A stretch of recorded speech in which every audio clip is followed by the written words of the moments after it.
मी आपल्या सर्वांचं मातोश्रीमध्ये स्वागत करतो।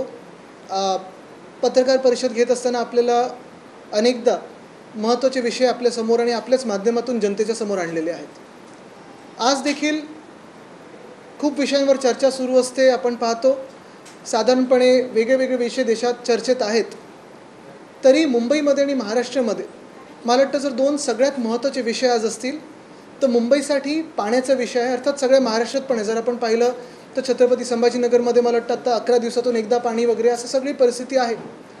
आणि ही परिस्थिती बिकट करायला मुंबईत देखील आपण पाहतोय आज दुसरा दिवस आहे आणि वॉटर टँकर असोसिएशन जे मुंबईत जवळपास खूप मोठ्या मोठ्या हाऊसिंग सोसायटी असतील, बिल्डिंग्स असतील, चाळ सोसायटीज असतील किंवा मग रस्त्याची कामं असतील, इन्फ्रास्ट्रक्चरची कामं असतील, मॉल्स असतील, इथे जी पाण्याची तूट असते ती भरून काढण्यासाठी साधारणपणे हे वॉटर टँकर असोसिएशन मुंबईत पाणी पुरवठा करत असतं। एक आठवड्या आधीच ह्या टँकर असोसिएशननी संप पुकारला होता आणि त्या हिशोबाने त्यांनी काल पहिला दिवस होता, आज दुसरा दिवस होता। काल देखील मी सोशल मीडियाच्या माध्यमातून मुंबई महानगरपालिकेच्या आयुक्तांना विनंती केली होती की हे सगळं पाण्याचा संप जेव्हा किंवा पाण्याच्या टँकरचा संप जेव्हा पुकारला जाईल, मुंबईवर ह्याचा काय परिणाम होईल ह्याच्यावर पत्रकार परिषद घेऊन मुंबईला अवगत करावं, मुंबईकरांना अवगत करावं की काय त्रास सहन करायला लागणार आहे। तसं पाहायला गेलं तर हा काही विषय नवीन नाही आहे। गेल्या 3 वर्षामध्ये ह्या टँकर असोसिएशननी संप पुकारलेला आहे। 2-3 वेळा मी देखील अपील केल्यानंतर त्यांनी सरकारबरोबर बोलणी केली। ह्यांचंच सरकार होतं, एशनची सरकार होतं आधीच्या ह्याच्यात, आणि त्या आश्वासनावर त्यांनी त्यांचा संप मागे घेतला होता।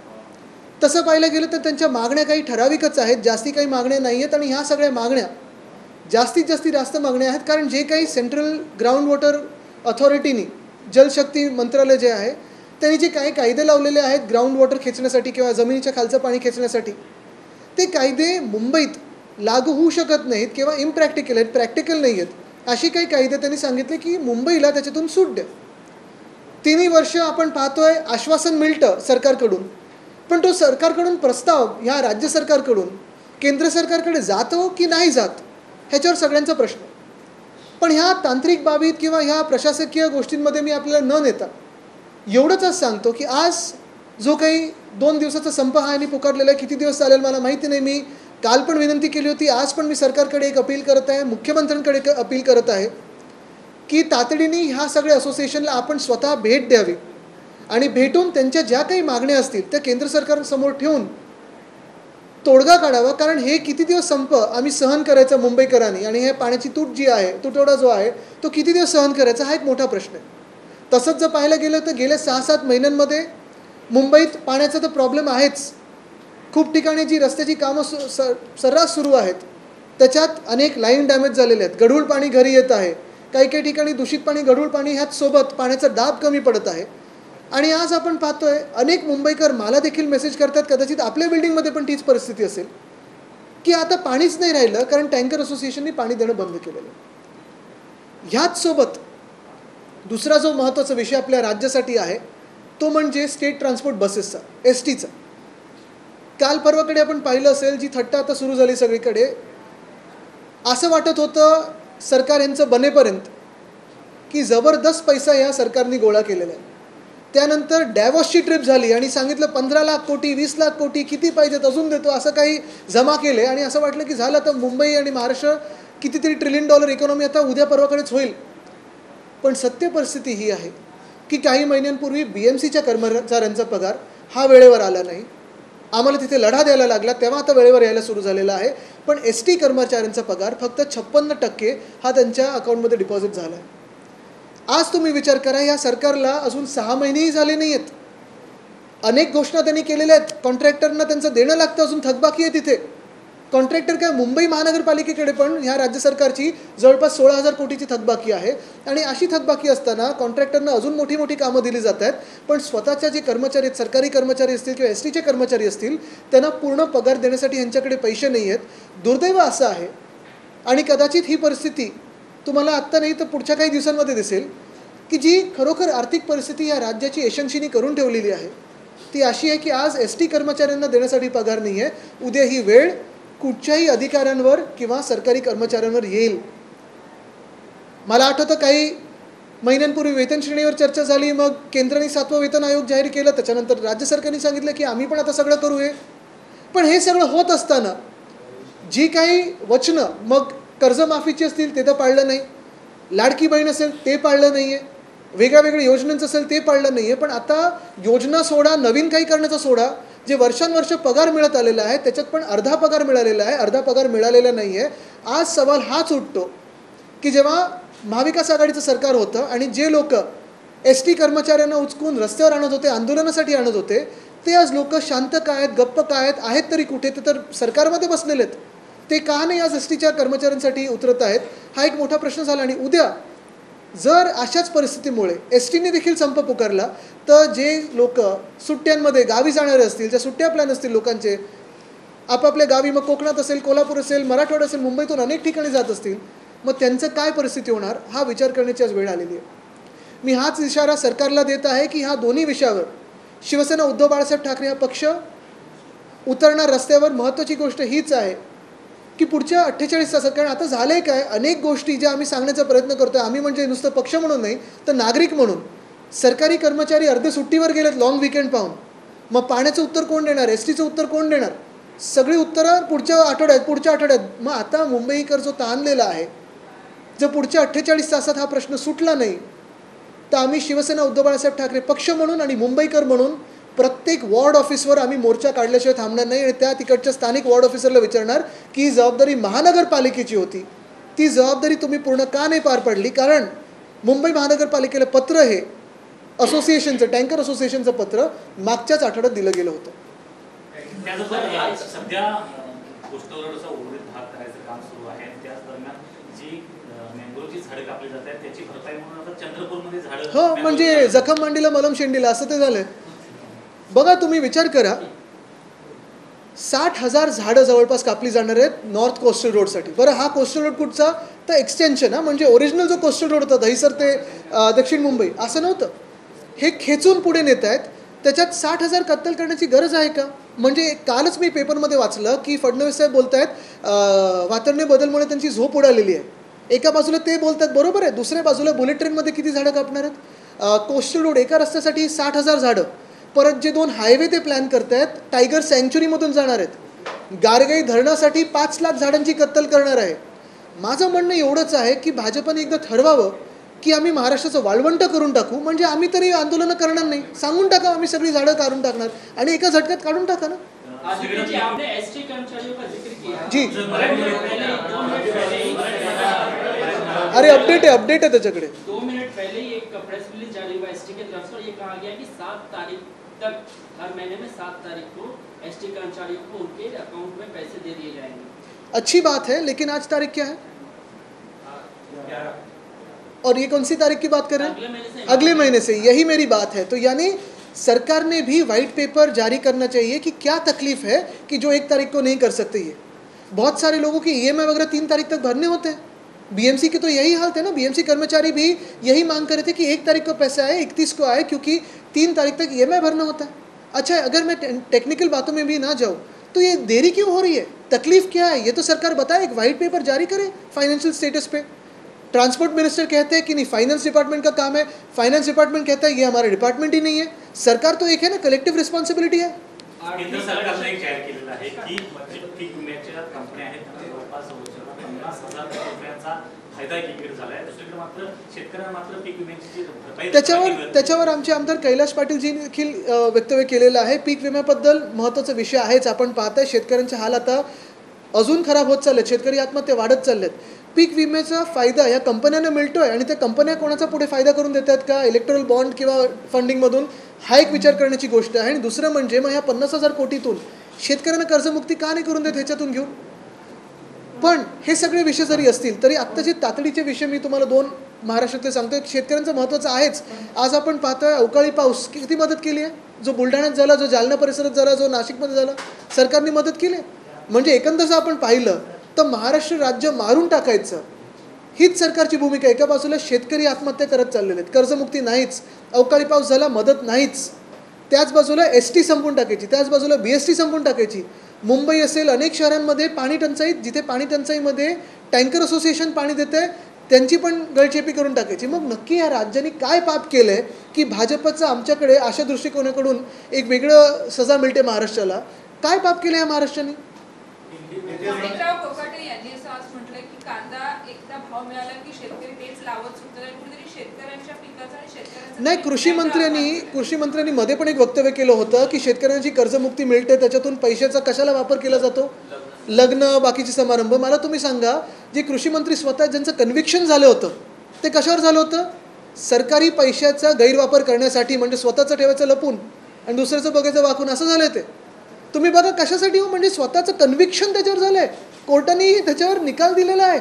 स्टे मिळाला तर पुढची गोष्ट आहे, ते सबज्युडिस अपीलमध्ये केले त्यांनी, पण कन्व्हिक्शन ज्या गोष्टीवर एम्बेझलमेंट ऑफ फंड्सवर झालं आहे तो पैसा, सरकारी पैसा त्यांनी गैरवापर केला आहे आणि तुम्ही शेतकऱ्यांवर आरोप लावताय.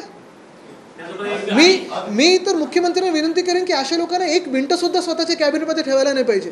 नितेश राणेंनी सल्ला दिलेला आहे मोदीला की मी सगळ्यांचा हिसाब घेणार आहे. जे नितेश राणेंना अटक केला होता त्याचा व्हिडिओ आता डिलीट केलेला नाही, तसंच ठेवला आहे. कचऱ्याच्या प्रश्नावर आपण नंतर बोलू. हिंदी में बता दीजिए, वाटर टैंकर का विषय है. वाटर टैंकर वाले ये भी बोल रहे हैं कि सिर्फ मुंबई में ये सेंट्रल गेटलाइन का इम्प्लीमेंट हो रहा है, थाने बाकी जगह पे नहीं. बिल्कुल. मुंबई और महाराष्ट्र के लिए दो अहम विषय, सबसे महत्वपूर्ण विषय यही है. पहली बात तो मुंबई में अगर आप देखें तो पानी की समस्या काफ़ी और भी गहरी होती जा रही है. पहले तो दूषित पानी आता था, पानी का प्रेशर कम था, और अभी जैसे ही समर का समय बढ़ता जाएगा तो इस मौसम में अगर आप देखें तो पानी बहुत ही कम पड़ते जाता है. बीएमसी का सप्लाई अभी इरेगुलर होते जा रहा है. उसी में अगर आप देखें तो सबसे कठिन परिस्थिति में जो टैंकर एसोसिएशन बहुत सारे बिल्डिंग्स की, हाउसिंग सोसाइटीज़ की, 4 सोसाइटीज़ की, या फिर इंफ्रास्ट्रक्चर वर्क्स की, या मॉल्स की, या होटल्स की मदद को आता था, उसी टैंकर एसोसिएशन पे काफ़ी सारे कानून सेंट्रल गवर्नमेंट ने, जो जल शक्ति मंत्रालय, उनके सेंट्रल ग्राउंड वाटर अथॉरिटी ने लगाए हुए हैं. लगभग 3 सालों से ये समस्या जारी है. तीनों सालों में उन्होंने ऐसे ही स्ट्राइक पुकारा था. 2 बार तो मैंने ही कभी कभी बीच में बात करके, उनको विनती करके, सरकार से बात करके पीछे लेने की कोशिश की थी. लेकिन यही बात होती है कि ये जो रूल्स बनाए हैं उसका इम्प्लीमेंटेशन तो मुंबई में ही होता है. और दूसरी बात, रूल्स जो मुंबई के लिए लगाए हैं वो काफ़ी इम्प्रैक्टिकल है. वो रूल्स अगर आप समझे, अगर आप पढ़े, तो आप भी पूछेंगे कि ये रूल्स मुंबई में कैसे लागू कर सकते हो. बिल्कुल, ये जो पानी की समस्या है या जो पर्यावरण की समस्या है उस पर रूल्स होने चाहिए, कानून होना चाहिए, कानून इम्प्लीमेंट होना चाहिए, लेकिन वो कानून या रूल्स प्रैक्टिकल होने चाहिए.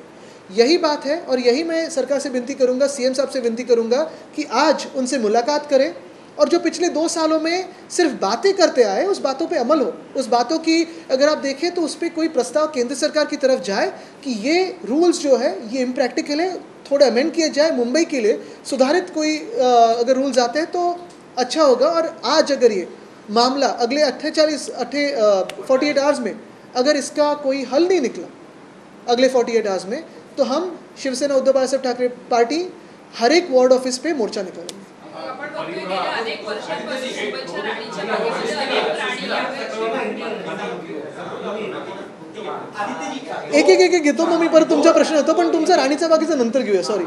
2 राष्ट्रीय मुद्दे हैं. पहला, आज एसटी पे ब्रीफ कर दीजिए पहले. एसटी पे बिल्कुल. हम लोग ठीक नहीं मांग रहे हैं, फाइनेंस सचिव के पास जाके मैं खुद 7 तारीख. दूसरा जो महत्वपूर्ण इशू है वो यही है पूरे महाराष्ट्र के लिए कि स्टेट ट्रांसपोर्ट की बसेस हर गांव में जाती है. अगर आप बसेस की हालत देखें तो बसेस की हालत तो सबसे ख़राब ही है. बीच में किसी ने एशंसी गट से ये भी सोचा था कि 2000 बसेस ले, और उस कैंप पे फडणवीस साहब ने ही स्टे दिया था. तो अगर बसेस खरीदने को पैसा है, बसेस नए सिस्टम में लाने को पैसा है, तो सारे एसटी कर्मचारियों को सिर्फ 56% पैसा आपने दिया है, पगार दिया है, सैलरी दी है. ये ऐसे कैसे बात हो सकती है? और यही सरकार हमें बताए, किसी भी ब्लेम गेम में न जाते हुए, क्योंकि परिवहन मंत्री कहते हैं कि ये वित्त मंत्री का डिपार्टमेंट है, वित्त मंत्री कहते हैं नहीं परिवहन मंत्री देखेंगे, परिवहन मंत्री कहते हैं कोई दूसरा डायरेक्टर देखेगा. लेकिन इसमें यही बात होती है कि जब कैबिनेट होती है उसकी कलेक्टिव रिस्पॉन्सिबिलिटी, सरकार की जिम्मेदारी हर एक की होती है. और यही सरकार वाइट पेपर एक लाए, जारी करे कि असल में सरकार की फाइनेंशियल पोजीशन क्या है. 2 सवाल है. एक, पहला, ज्योतिबा फुले पर बनी फिल्म को आज रिलीज होना था लेकिन नहीं हो पाई, उसको नजर देगा. कांग्रेस और एनसीपी का आरोप यह है कि सरकार के दबाव की वजह से इस फिल्म को रोका गया है, जबकि कश्मीर फाइल्स को अनकट पेश कर दिया. शिवसेना की क्या भूमिका है इस फिल्म में? देखिए, हमारी भूमिका यही रहती है कि जो समाज में चलते आया है, उसी का प्रतीक काफ़ी सारे आर्ट फॉर्म से आता है। लेकिन मुझे लगता है कि सबसे अहम चीज़ आज की जो है वो यही है कि हर एक को मुंबई में, फिर आपकी जाति कोई भी हो, भाषा कोई भी हो, धर्म कोई भी हो, पानी नहीं मिल रहा है। मेरी समस्या वही है और आज मैं उसी पे बात करूँगा, उसी पे आपको एक बार लाना चाहता हूँ कि मुंबई में पानी की जो समस्या है, टैंकर एसोसिएशन की जो समस्या है, उसे पहला हल कोई निकाले सरकार और एसटी के कर्मचारी वापस बहुत सारे जातियों से, बहुत सारे धर्मों से उनको उनका पगार मिले। खरं तर राणीच्या बागेमध्ये गेल्या अनेक वर्षांपासून प्राणी येण्याची प्रतीक्षा होती आणि ते प्राणी आलेले नसल्याने 21% फुटफॉल हा कमी झालेला आहे, पर्यटक पाठ फिरवतात। नक्कीच, पण त्याच बाजूला एक आनंदाची गोष्ट ही आहे की जेव्हा आत्ता मला वाटतं युरोपियन काही देशातून जे काही आत्ता डेलिगेशन झाले, मला वाटतं बेल्जियमचे राजघराणं होतं, त्यांना काय दाखवलं नाही ना मुंबईमध्ये, पेंग्विन, बरोबर आहे, ह्याचा मला अभिमान आहे आणि असंच मी चॅलेंज करतो की सरकारने असं चिता दाखवलं नाही मग असतील तर। इसके अलावा तहब्बुर राणा को लेकर आए, सरकार आपकी तरफ पार्टी की तरफ से कहा गया कि सरकार इसका फेस्टिवल ना मनाए, इस पर मुख्यमंत्री का कहना और अर्जुन राम मेघवाल उनका कहना है कि विपक्ष जो है अननेसेसरी सियासत कर रहा है, उसको मुंबई को इंसाफ दिलाने का बिल्कुल, हमारी तो यही मांग है और मेरी भी यही राय है। कल भी मैंने ये कहा कि वो जो राणा अतिरेकी है, जो आतंकवादी है, उसे मुंबई के पब्लिक स्क्वायर में जहाँ 26/11 हुआ वहाँ फांसी दी जाए और जल्द से जल्द दी जाए। अगर ये तो प्रूवन है, यूएस में भी उसी के लिए पकड़ा था, हमें भी पता, सब दुनिया को पता है, तो उसे जल्द से जल्द मुंबई में किसी चौक में या जहाँ 26/11 हुआ वही उसी इलाके में फांसी दी जाए। इस पे कोई निगोसिएशन हो नहीं सकता। सारे पार्टी मुझे लगता है सभी एक ही राय के हैं और जैसे आपको याद होगा कसाब को फांसी दी गई, अफजल गुरु को पार्लियामेंट के अटैक के दौरान की फांसी दी गई, वैसे ही इसको भी फांसी दी जाए, लेकिन वहाँ नहीं, रास्तों पे दी जाए। तो जो भी आतंकवादी होगा उसे वो देखेगा कि भारत आतंकवाद पे निगोसिएशन नहीं करता। अच्छा, तवरून राणांना काल आणलं गेलं आहे, त्या अतिरेक्याला आमचं स्पष्ट मत आहे की ज्या मुंबईमध्ये 26/11चा हमला झाला त्याच मुंबईमध्ये लवकरात लवकर त्या आतंकवाद्याला, राणाला फाशी दिली गेली पाहिजे, भर चौकात फाशी दिली गेली पाहिजे। अनेक वर्ष अनेक सरकार ह्याचा पाठपुरावा करत आलेले आहेत, जसं मला वाटतं 2013 साली कसाब असेल, त्याच्या आधी अफजल गुरु असेल, त्याच प्रकारे पण कुठे लपून छपून नाही तर भर चौकात फाशी दिली गेली पाहिजे आणि जगाला एक संदेश दिला पाहिजे आपण की अतिरेक्यांसोबत आपण निगोशिएट नाही करणार। So the Maharashtra government has approved a proposal of relocating 50,000 to 1 lakh Dharavi residents from Dharavi to a Devnar landfill, which is an active dumping ground. Absolutely. It is on the orders of their owner Adani. कोण आहे तो? नाही, हे मी बघत होतो दाखवायला पाहिजे की नाही, but it is on the orders of their owner Adani, BJP's owner Adani, and let me remind them that for the past 2 years they have tried everything to clear out Dharavi, but Dharavikars are united, be it from any religion, be it from any background, be it from any socio-economic background. Dharavikars are first, Dharavikars and Mumbaikars, and as Mumbai we stand with them, we will not let injustice happen to them.